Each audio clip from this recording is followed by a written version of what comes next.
Bonjour, ici Natacha Renata Kimberly, spécialiste des rêves et des voyages chamaniques depuis plus de 35 ans.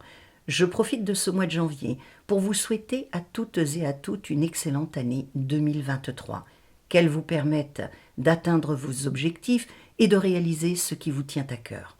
Je n'étais pas présente énormément ces derniers temps en vidéo, car la réalisation de mes formations me prend tout mon temps.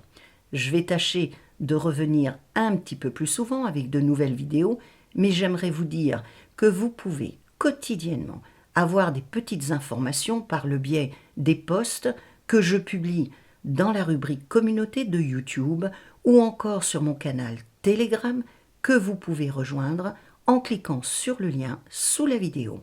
La vidéo d'aujourd'hui fait partie de la catégorie des plantes de pouvoir.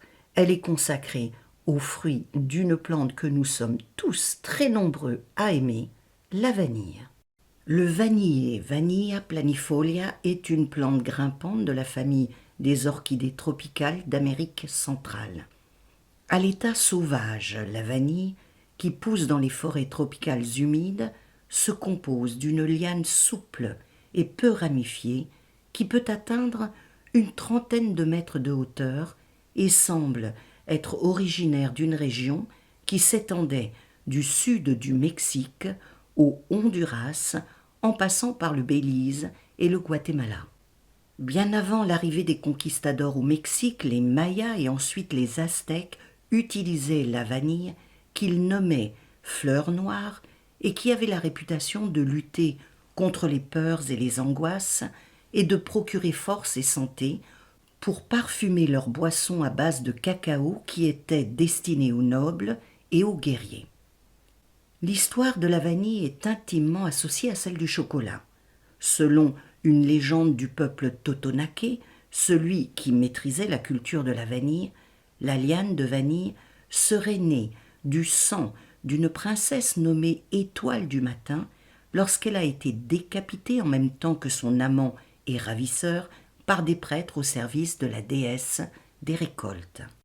Ce sont les Espagnols qui ont découvert la vanille au début du XVIe siècle, en 1519 précisément, lorsqu'ils se rendèrent à Tenochtitlan, capitale de l'Empire aztèque, l'actuelle Mexico City, pour rencontrer l'empereur Moctezuma, qui se servait de la vanille pour parfumer son chocolat, ce qui a été décrit par Bernardino de Ribera, 1500-1590, missionnaire espagnol.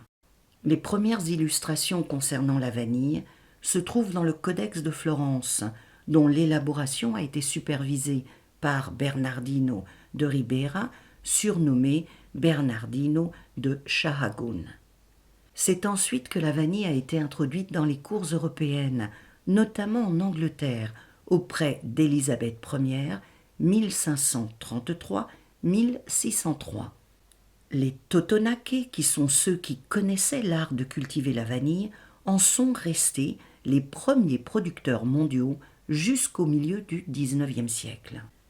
Le roi de France, Louis XIV, 1638-1715, a tenté d'introduire la culture de la vanille sur l'île de la Réunion, appelée autrefois l'île Bourbon, mais sans grand succès.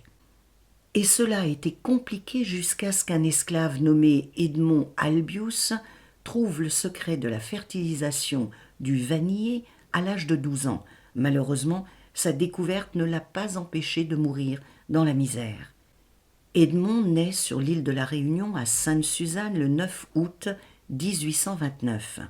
Orphelin très tôt, réduit en esclavage, il est initié aux techniques de l'horticulture et de la botanique par son maître Féréole Bélier-Beaumont. En 1841, il découvre comment féconder la vanille à la main et sans insectes pollinisateurs en s'inspirant d'une technique appliquée aux citrouilles. Ce procédé permet alors d'envisager une culture de masse de cette plante fragile de la famille des orchidées. C'est ainsi que la Réunion a réussi à atteindre une production de 3 tonnes en 1858 et à devenir pendant un temps le premier producteur mondial de vanille. Malheureusement, Edmond Albius n'a jamais tiré profit de sa découverte. C'était un esclave et un enfant. Il a même été dépossédé de sa trouvaille par des escrocs qui en ont revendiqué la paternité. Le doute sur sa découverte a continué pendant des dizaines d'années. Devenu libre en 1848, suite à l'abolition de l'esclavage, Edmond a pris le nom d'Albius, issu du mot latin alba, qui signifie blanc et qui lui rappelait la couleur de la fleur de la vanille. Aujourd'hui, la vanille que nous employons provient essentiellement de l'île de la Réunion et de Madagascar. D'un point de vue thérapeutique, la vanille aurait des propriétés antidépressives, apéritives et digestives. Elle stimulerait le système nerveux, permettrait de lutter contre la fatigue physique et intellectuelle. Elle calmerait aussi le stress, la mélancolie et les insomnies, améliorerait la mémoire et la concentration et permettrait une meilleure récupération musculaire. En magie, la vanille ou le vanillé est considéré comme étant de genre féminin en lien avec la planète Vénus et l'élément eau. La vanille est utilisée dans les rituels d'amour et ce favorisant le désir amoureux et accroissant les pouvoirs psychiques.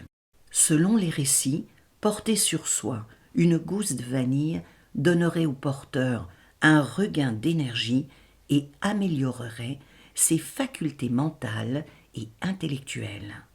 La vanille est employée dans la cuisine et la pâtisserie, mais elle est également l'une des matières premières utilisées en parfumerie, notamment dans les parfums ambrés ou orientaux auxquels elle donne un côté chaud, sensuel et gourmand.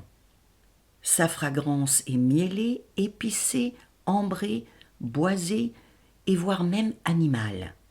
Appeler la vanille dans votre vie et voyager avec elle vous permettra de trouver en vous l'audace nécessaire pour commencer à agir, d'introduire de la douceur dans votre vie, de vous abandonner à un nouvel amour et d'accepter sans honte vos sentiments afin de vivre une nouvelle passion.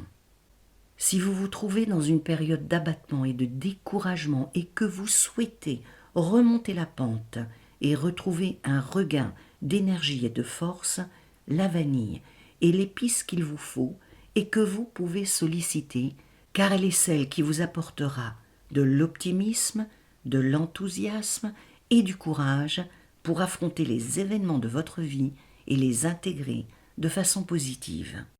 J'espère que cette vidéo vous donnera envie de voyager avec la vanille, l'une des orchidées les plus populaires et gourmandes qui soit.